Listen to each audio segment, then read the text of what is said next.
O2C Sports Show.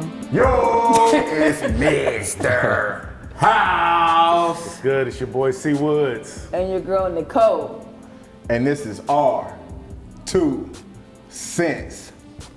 What's up, y'all? What's good, man? What's good? We have a very, very, very special guest for you guys today. Trainer and coach, Brother Rob Valentine.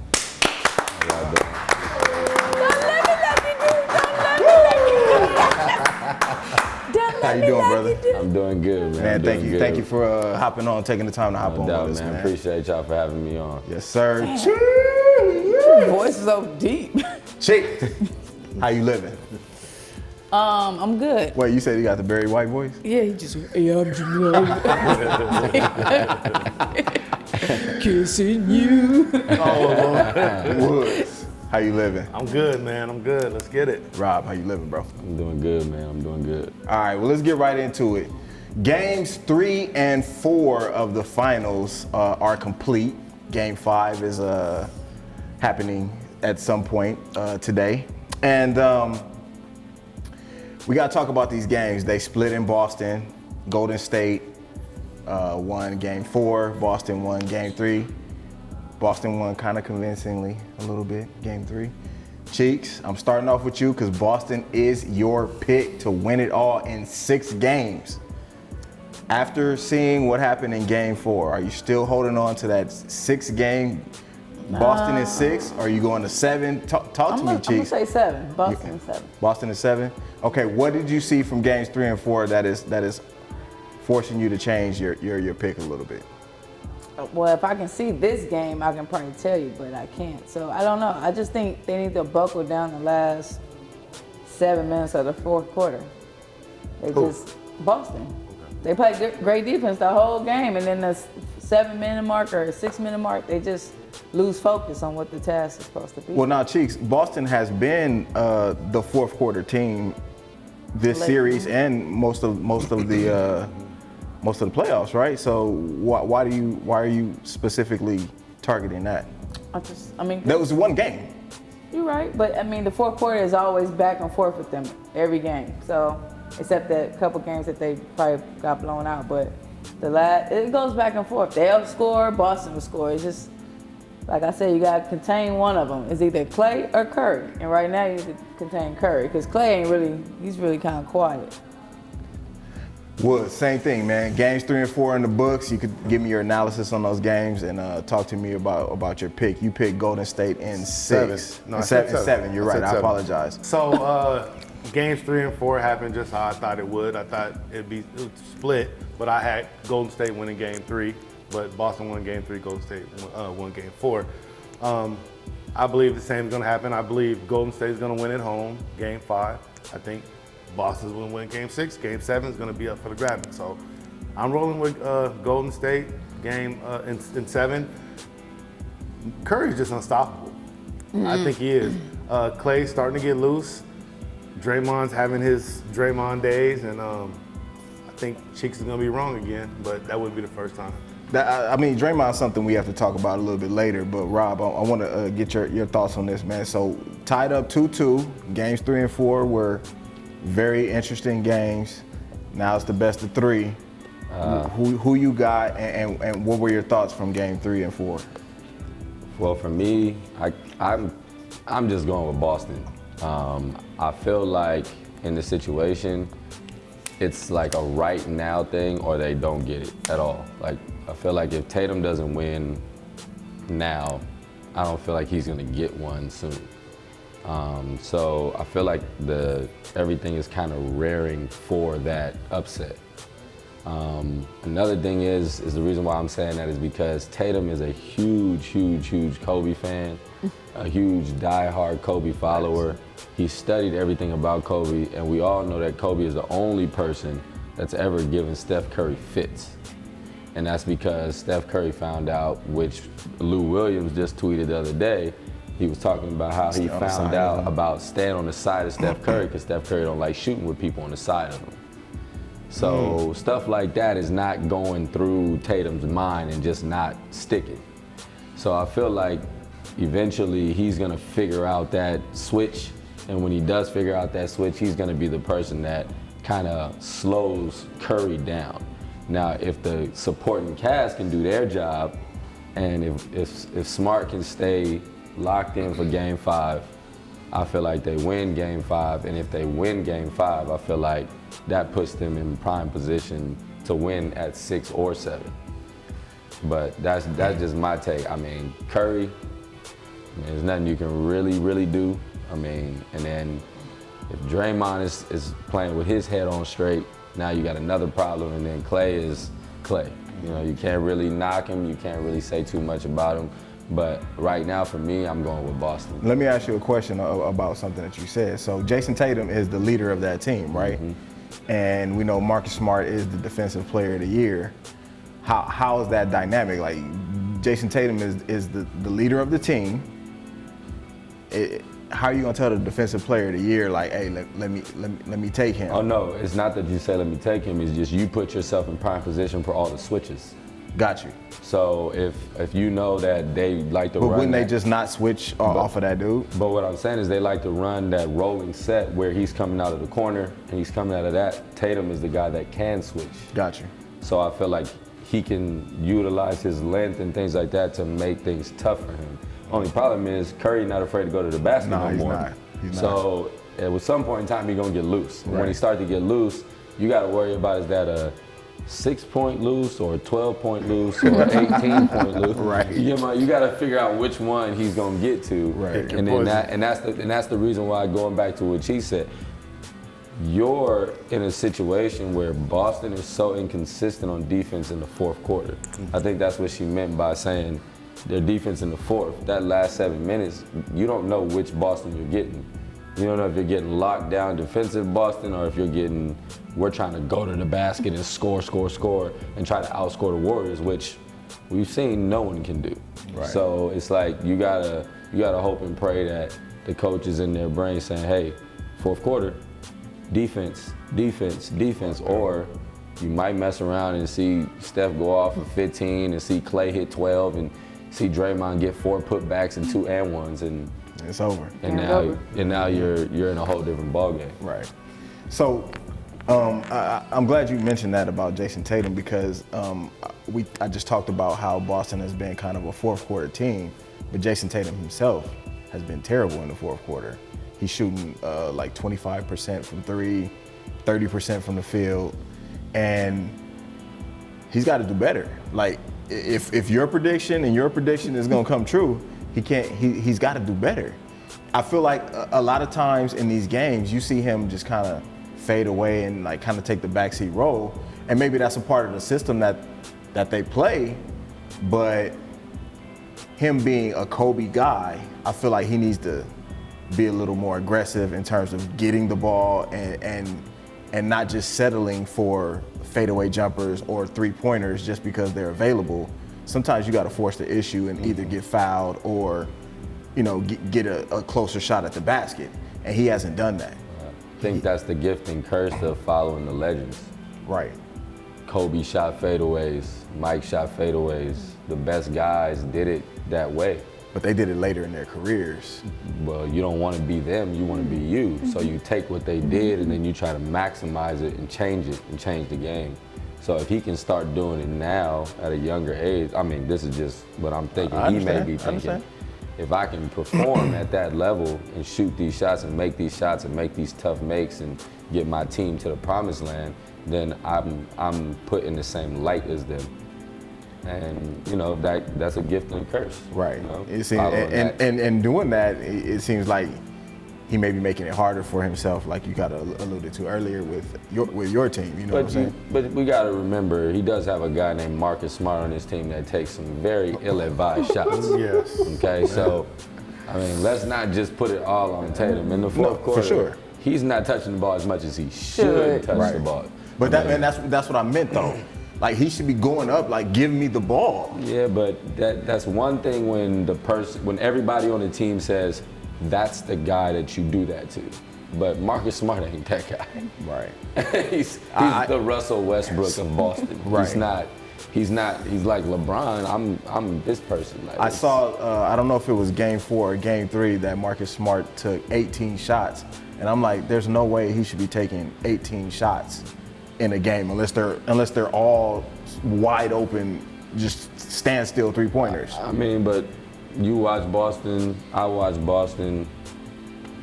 Marcus Smart has been their secondary scorer for a while been hitting, now. yeah. So, I mean, it's a up and down thing. Like you say, your secondary scorer is not supposed to take shots, and then now Not over Jaylen Brown. But he has to shoot though. But I mean, This is he's like your secondary scorer really, because Jaylen Brown is like a warming guy. He gets an oven going and then he starts to pop. Right. You know what I mean? Like it's like he scores 6-8 points in a row and then he goes quiet for a second. Yeah. Facts. But if you notice Marcus Smart, he's scoring in the first, the second, the third, and the fourth.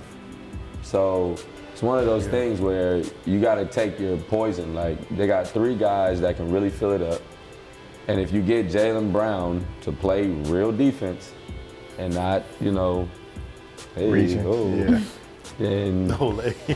I mean, because he looked like a high school basketball game. Every time somebody make a move, he's here. Reaching, yep. You know what I mean? So it's like you are in the league, take Slide a your step feet. over, Yeah. bump a guy with them shoulders that you got, Take a charge. and figure out how to make guys uncomfortable. But that's the reason why guys like, Steph, they want you in that pick and roll. Because they know who plays the Olay defense, who doesn't. They know who doesn't step up when the screen comes. Like, come on, man. The shots that Steph is shooting, when that screen up top, that flat screen hits, he's taking a step past the flat screen and that big man is under the 3-point line. Yep. What are you doing? Wide open 3. What are you doing? Wide Steph open three. Curry. And it's interesting you say that, and how she said something too. Your boy Tatum had like 5 3-pointers in the first half. Was it game 3 or 4? Game 3. And then it was like absent. He was gone. This clip And I was ran kind out. of like, he ended up with like 20 something, but he was like, he had like He had, 18. he had 21 in the first and I think Right. 6, 7 Right. in the And second. it was kind of like, bro, ain't you supposed to be? You know, it's like He didn't bring his extra the one. clip ran out. Yeah. I'm like, he didn't bring the extra one. you good? Extra clip. And then Clip ran Jaylen out. Brown did the same thing in one of those games too, and they just like, and I'm like, all right, but Marcus Smart was out there, and I'm like, bro, you the defensive player of the year. You supposed to be locking it Not the down. offensive player of the Not year. the offensive player, definitely not in the fourth quarter, but we'll see what happens. I mean, we're talking about these guys, but I mean, the bottom line is what both of you guys said was Steph Curry, right? I mean, this dude's amazing. What is he, 6'3", 6'4", and If that. and he's getting his shot off any which way he wants to. Yep. Step backs, off the screen, to the cup, And 1 and 2 and 4. and He's 4. got complete confidence. But he Facts. really didn't have a good third quarter though. His fourth quarter, his last 7 minutes of that fourth quarter, he was on fire. It was Lit. He was lit. The third quarter, he couldn't make anything. He was missing. He was like, damn. Like That's when you gotta the stop fourth quarter, him he was out, like, though. wow. I don't know if y'all noticed this, but whenever people aren't playing physical with Steph Curry anymore, he misses shots. Right. It's like when he gets hit now, he's like, oh, okay, you gonna hit me? Knockdown. Yep. Knockdown. Yeah. Because I think he's still got a chip on his shoulder about people calling him small when he Right. came in the league. So it's different. I watch him like start of the game, clank, clank, clank. You're like, what? Bro, these are wide open shots. It's like clank, clank, and then somebody comes over and goes, and he hits 4. You're like, He anticipated it already. you're like, what is this, man? So I think he's just playing on a different wavelength now. I think he knows when he has to score. I think he knows what he has to do to win games. And I mean, when you have a supporting cast like he does, I mean, they believe in everything they do. It's different. It's different from other teams. They literally believe in everything they do. That's a perfect segue, man. We got to talk about Draymond a little bit because he's been lackluster to say it best.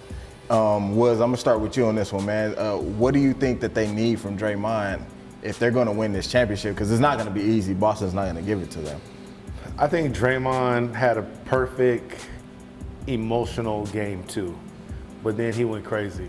You know, there's that thin line between playing aggressive and trying to get in people's face and then getting yourself in trouble. Right. I think he got himself in trouble. And then, the birds start coming out about, oh, he's a detriment to the team. If he just stays focused, talk a little shit. I mean, yeah, we can curse. Talk a little shit. And he's got to take some of these open shots, though. He can't shoot. And that's what I'm tripping on, because Cheeks, you said that to me maybe a podcast or so ago. I remember Draymond hitting threes. That was like Beginning 5 years year. ago. Pre-COVID. Pre-COVID. So because they're leaving him open, he's got to either step in and hit one or do something. But I think he'll be okay. He's got to rebound, keep rebounding, and playing physical defense. He'll be all right. Rob? I think Draymond, he's still, the most annoying, but most high, but the highest IQ player you're ever gonna play with. Mm-hmm. And I think a lot of times Draymond's game is not really about scoring or defense or anything. Yeah. It's about bothering the other player's mental. I think that's what he's doing. Like that emotional game, he didn't need it. He just did it. Right. It was on purpose. You know what I mean? Like I feel like everything he does has a strategic concept behind it, and we're pawns in the chess game that he's playing. You know what I mean? Like he was like Dennis Rodman. That's what I was going to ask you. Is he like a big Pat Bev? Would you equate him to a modern day Dennis Rodman? Not as I wouldn't say he's as good as Dennis Yeah, Rodman. but I'm saying he's not good as Dennis But I'm Rodman. saying like the way he does things, I would The consider antics. him a Dennis Rodman type guy. Yeah. Because Dennis Rodman did things that were so outlandish that you had to react. Like you were like, hold on, bruh. Like don't do that. But he again. really didn't talk. All his stuff was quiet.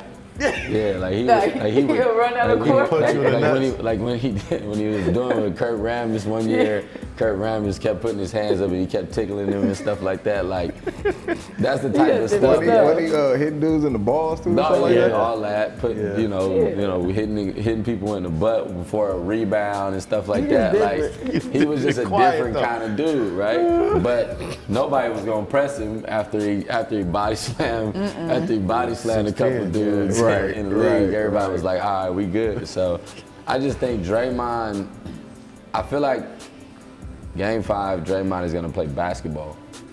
And then Game 6, he's gonna be right back to his antics. In Boston. Yeah. When he gets to Boston, he's gonna piss everybody off. And if they win in Boston, after that, I don't think they got a shot. Yeah. Cheeks? This is your favorite player, so. No, it's not.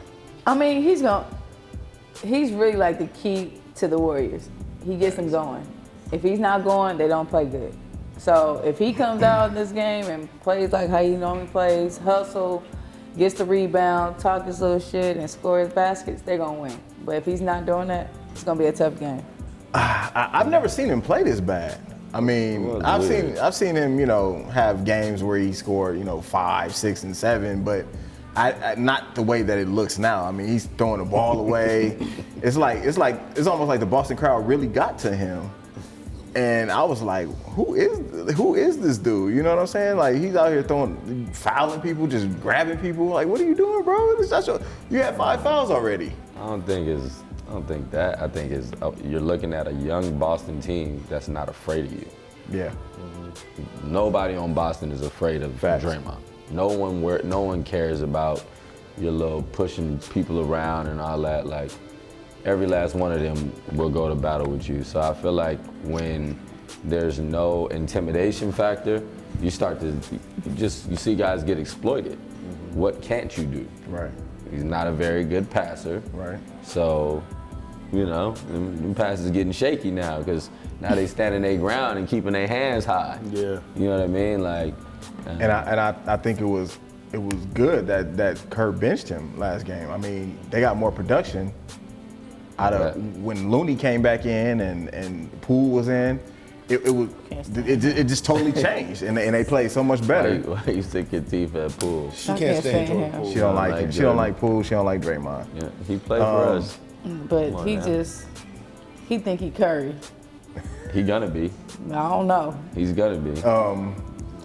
And I don't know, man. But if he continues to play the way he played last game, then they're gonna have to leave Looney in because Looney's been balling. Looney's a quiet 15, 8 rebounds, like quietly. Who's that? Butterfinger? Yeah. No, he's slow. Barely moving. man. Barely Butterfinger. moving. Can't get off the Old man ground. game. 67. We about 67 out there. Balling, but we gonna switch it up a little bit, man. Lay. We'll update. After he grabs it, he be Right? We'll update after Game 5. But Jack Del Rio, defensive coordinator for the Washington Commanders, is in the news. Former coach for the Jacksonville Jaguars and the Oakland Raiders at the time. He tweeted out last week that a lot of emphasis has been put on the January 6th insurrection that happened at the Capitol. Why aren't we seeing as much emphasis being put on the looting and the rioting that was happening all across the country during the summer after George Floyd was murdered? And he got some backlash for that. Reporters asked him about that tweet, and he doubled down, saying that I could see on the news that cities are burning and people's businesses are burning and people are getting hurt. But there's he called it a dust up. There's a dust up at the Capitol, and now all the focus is being put on that. He equated people rioting or people protesting for innocent black lives being murdered to people losing an election and storming the Capitol, which is a terrorist act. And Woods, I'm gonna start with you on this one, bro. What were your thoughts about these comments? What do you think should happen to him, if anything? And as a result, he got fined $100,000. So I don't know if they're gonna leave it at that, but he was fined by his organization $100,000. You can take it away. His comments are asinine, and I always say people will show you their true colors at some point. I'm not saying he's a flat out racist, but he definitely voted for Trump. Yeah, right. He definitely had his MAGA hat Chiefs, on. what'd you say? He definitely what? Voted for Trump. Okay. He definitely had his MAGA hat on before the season starts. I don't like the $100,000 fine. I think it should be more. I think he should also be suspended. What is he doing now? Who is he coaching for? Is he Defensive coordinator for the Washington Commanders, formerly the football team, formerly the Redskins. So the Washington Commanders they've already had sex scandals, text messages, all kind of stuff. Emails. So he should be. I say you give this guy a good 5-game suspension on top of a $250,000 fine or a quarter of his salary. A dust up. It's pretty much a slap in the face to the African Americans who lost their lives, in my opinion. Calling that a dust up, no, that was a terrorist act, is what it was. So for him to say, hey man, you're not talking about, I'm gonna say it like how I think he should have said it. Hey man, black people out there rioting and shit, and you didn't do nothing about it. No, we do a little dust up. That's how it sounded to me. So 5-game suspension, $250,000 fine. Get this clown up out of here. Get the Washington Commanders, Redskins, whatever you want to call them. That whole organization needs to be taken under. So. Okay, before I switch to somebody else, Woods, what about the component that he is the coach of many black men? Like this is not gonna sit well in that locker room. Get ready for the Washington Commanders to give up a lot of touchdowns. Because every brother on that team will be like, oh, they was gonna do that anyway. Exactly. Watch how we lose this motherfucking game. Look how this nigga dust up. Watch this dust up, coach. We're finna give up 25 touchdowns a game. So, I guarantee. I don't think he'll have a job at the end of this year because I think the black players are probably gonna be like, all right, dust up, huh? Hey, just go long. Just go long. We're gonna let it ride. We're gonna dust it up. I'm a trip. Rob, same thing, man. What are your thoughts about the comments, the fine, and what do you think should happen to him? I mean, for me, I just don't understand the concept behind the coaches anymore and tweeting anything. Like, if you got problems, if you got, your own issues with race, this, that, just keep it to yourself. Like, people don't need your situation. They don't need to know what you're thinking because they already look at you from a certain aspect. You have young kids looking at you. You got older people looking at you. You got the guys that you're actually coaching. I mean, think about the dudes that you're coaching, and these dudes are going to war for you every day, practicing with you every day, building a relationship with you, sitting down, having dinner with you, talking to you about their kids, all this type of stuff, and then you say something like this. And it's clear that it wasn't coming from oh, I'm cool with all races type thing. Right. You know what I mean? Like, the way he said it was like, it was like they went to 7-Eleven. They was in the backyard smoking cigarettes, they was just at the barbecue. Why y'all was stripping? Like, it's like, come on, man. Like, they stormed the Capitol. Like, they broke into a place that has literally 24-hour surveillance and security. That Trump told them to do it. And the coldest thing about it is, no one got shot. 5 people died. But no one got shot. I mean, like, not by like, it wasn't like people just out there gunning people down. Oh, yeah. Imagine if that was a group of black people storming the Capitol. They wouldn't have made it to the yard. They would have started laying cats out. It would have looked like Call of Duty out there. I know, but Tango down. Like, Bring the snipers. they wouldn't have made it. They wouldn't have made it to the grass. So that's my thing about it is like, it's so messed up. It kind of brings you back to like the shooting at the school in Texas, arrest those kids. You know what I'm saying? Like, they said this kid is mentally ill. Went to the store and bought a gun. You gotta be some type of sane to go buy a gun. If you mentally ill, shouldn't somebody be supervising you at all times? If a mentally ill person walk into the corner store in Compton, I guarantee you, everybody in Compton gonna be like, something wrong with him. How is it that they don't know something's wrong with somebody? You know, and that's my thing. I feel like you're a coach, you're in position. If you're not gonna be politically correct, be the person that stays out of social media's eye.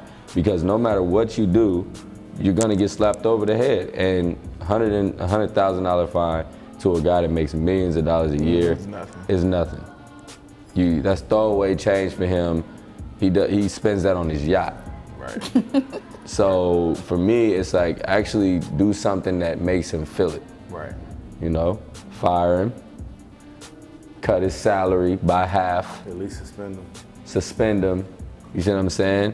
Or, one that's even colder, leave it up to the players that he's coaching. Yep. Why don't you be a real organization and say, hey, What y'all think? What do you guys feel? How do you guys feel about the comments that he made, and do you feel like you can play for a guy like that?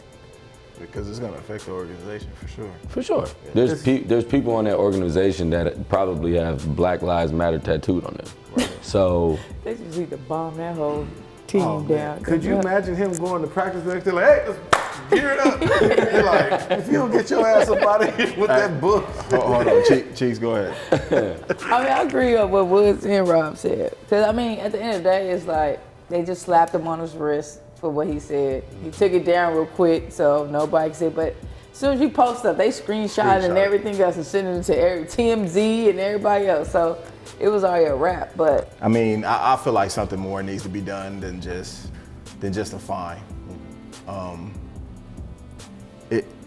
Like I said, he's coaching black men, so you gotta take that into account when you're making these types of comments. And if you don't care, then we don't care. You should be fired. I mean, the coach, the head coach said, you know, we don't condone any of those comments.